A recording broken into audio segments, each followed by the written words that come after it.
સુરતના આવતા ખાડીપુરને લઈને કુમાર કાનાણીનું મુખ્યમંત્રીને પત્ર. પદ્મશ્રી મથુર સવાણીએ મુખ્યમંત્રીને લખેલ પત્ર મામલે આપ્યું સમર્થન. ત્યારે મથુર સવાણીએ આપેલ સૂચનોનું તાત્કાલિક તપાસી શક્ય હોય તો યોજના અમલી કરવી જોઈએ. સુરતના આવતા ખાડીપુરને લઈ કુમાર કાનાણીનો મુખ્યમંત્રીને પત્ર. પદ્મશ્રી મથુર સવાણીએ મુખ્યમંત્રીને લખેલ પત્ર મામલે સમર્થન આપ્યું છે. ત્યારે મથુર સવાણીએ આપેલ સૂચનોનું તાત્કાલિક તપાસ શક્ય હોય તો આ યોજના અમલ કરવી જોઈએ. ત્યારે યોજના થકી વખતો વખત આવતા ખાડીપુરને નિવારી શકાય છે. મથુર સવાણીએ લખેલા પત્ર મામલે ઝડપી કાર્યવાહી થાય તે માટેનો ભલામણ કરતો પત્ર લખાયો. પત્ર લખ્યો છે ખાડીપુરને લઈને. આપણે સૌ જાણીએ છીએ કે સુરતની અંદર દર વર્ષે અતિ વરસાદને કારણે ખાડીપુર આવે છે. લાખો લોકો સુરત શહેરના પ્રભાવિત થાય છે અને ખાડીપુરમાંથી કેવી રીતે બચી શકાય એનું પ્લાનિંગ ઉદ્યોગપતિ શ્રી મથુરભાઈ સવાણીએ આપ્યું છે. અને એ પત્ર એણે મને પણ મોકલ્યો છે. પત્ર વાંચ્યા પછી મને એવું લાગે છે કે જો આ પ્લાનિંગ પ્રમાણે કામ થાય અને શક્ય હોય તો ખાડીપુરનો જો પ્રશ્ન હલ થતો હોય તો વહીવટી તંત્રએ તાત્કાલિક ધોરણે આને સર્વે કરાવવું જોઈએ.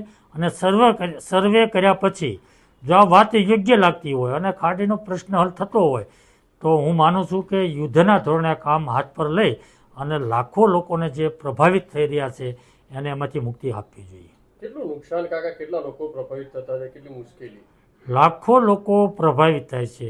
અતિ મુશ્કેલી, ખૂબ મુશ્કેલીનો સામનો લોકો કરી રહ્યા છે અને આ દર વર્ષનો પ્રશ્ન છે. અને એટલા માટે આ પ્રશ્ન હલ કરવા માટેના પ્રયાસો વહીવટી તંત્રએ કરવા જોઈએ. કાકા, એકબીજા ઉપર તંત્ર ખો નાખી રહ્યા છે. એક વિભાગ બીજા વિભાગ ઉપર, બીજો વિભાગ ત્રીજા વિભાગ ઉપર. મને એવું લાગે છે કે આ પ્રશ્ન કોઈ વિભાગનો એક વિભાગનો નથી, અથવા તો કોઈ એકાબીજા વિભાગ ઉપર ખો આપી દે તો આ પ્રશ્ન હલ થવાનો નથી. આ પ્રશ્ન હલ કરવા માટે એક ચોક્કસ પ્રકારની કામગીરી કરવી પડે.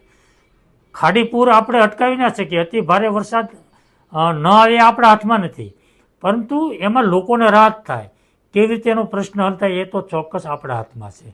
અને એટલા માટે ચોમાસા પહેલાંની જે કામગીરી હોય એ ખાડી ડ્રેજિંગની હોય, સફાઈની વાત હોય, પ્રી મોન્સૂનની જે કંઈ કામગીરી કરવાની હોય એ જો ચોક્કસપણે ચોક્કસ થતી હોય તો 100% રાહત થઈ શકે.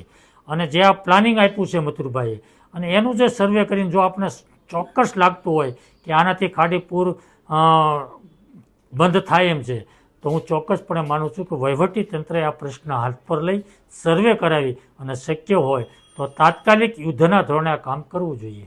જવાબદાર વ્યક્તિઓ સામે પણ કાર્યવાહી, કારણ કે દર વર્ષે આ રીતની સ્થિતિ સર્જાતી હોય છે. અનેક ટેન્ડરો ભરાતા હોય છે સાફ સફાઈના, આ તે ગમે તે. 100% જે રીતે કામગીરી થવી જોઈએ એમાં કંઈક ને કંઈક થોડી ઉણપ હોય છે, બેદરકારી હોય છે અને એના કારણે પ્રશ્ન વધુ જટિલ બને છે. પ્રશ્ન તો સંપૂર્ણપણે આપણા હાથમાં નથી, પરંતુ એને ઓછો કરી શકાય, ઓછી તકલીફ કરી શકાય એવું તો ચોક્કસ આપણા હાથમાં છે. અને જો આ પ્રશ્ન આપણે ઓછો પણ ન કરી શકીએ, યોગ્ય કામગીરી આપણે ચોમાસા પૂર્વે ન કરીએ તો ચોક્કસપણે આપણી બેદરકારી છે. Bureau report Janadesh news.